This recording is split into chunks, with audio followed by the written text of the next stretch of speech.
Hello দর্শক, আসসালামু আলাইকুম। আজ আবারও হাজির হয়ে গেলাম আপনাদের মাঝে মজার একটি নাস্তার রেসিপি নিয়ে।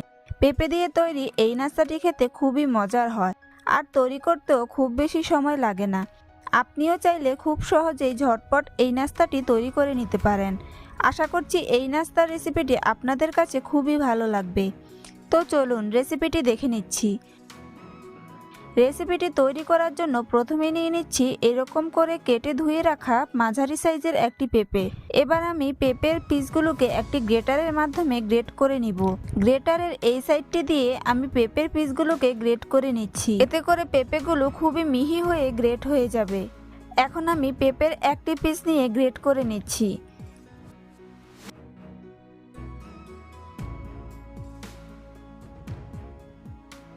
একইভাবে আমি বাকি পেঁপেগুলোকেও গ্রেট করে নিব।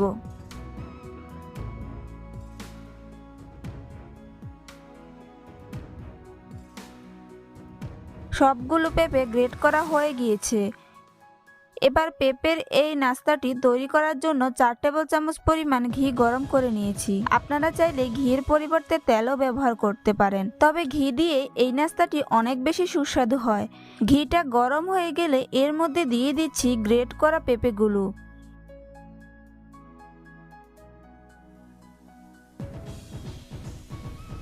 সবগুলো পেঁপে দেয়া হয়ে গিয়েছে। এখন পেঁপেগুলোকে নেড়েচেড়ে ভালো করে মিশিয়ে নিব।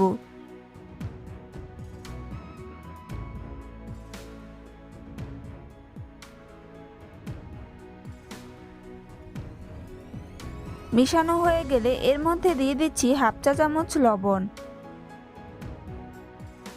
দিয়ে দিচ্ছি হাফ কাপ পরিমাণ চিনি,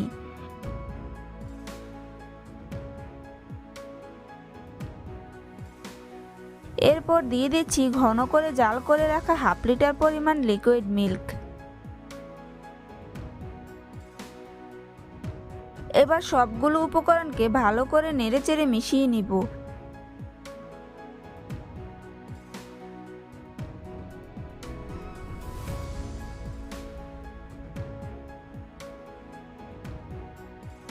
এই পর্যায়ে দিয়ে দিচ্ছি 4টি দারুচিনি ও 3টি এলাচ।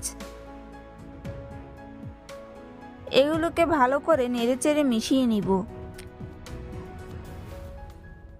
পেঁপেগুলো থেকে কিন্তু অনেক পানি বের হয়েছে। এখন এই পানিগুলো শুকানো পর্যন্ত অপেক্ষা করব। এতে করে পেঁপেগুলো সিদ্ধ হয়ে যাবে এবং নাস্তাটাও খেতে খুবই মজার হবে।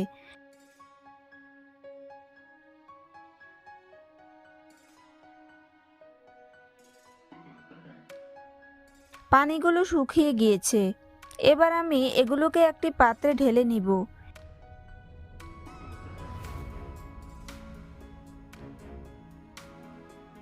এই নাস্তাটি দেখতে যেমন সুন্দর, খেতেও তেমন মজার হয়।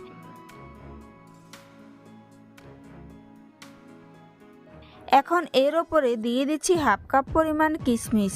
আপনারা চাইলে এর সাথে বাদামও অ্যাড করতে পারেন। পেঁপের এই নাস্তাটি বাসার সবাই খেতে খুবই পছন্দ করবে। আশা করছি আজকের রেসিপিটি আপনাদের কাছে অনেক ভালো লাগবে। ভালো লাগলে অবশ্যই একটি লাইক দিবেন। চ্যানেলটি সাবস্ক্রাইব করার অনুরোধ রইল। আজ এখানেই বিদায় নিচ্ছি। সবাই অনেক ভালো থাকবেন। আল্লাহ হাফেজ।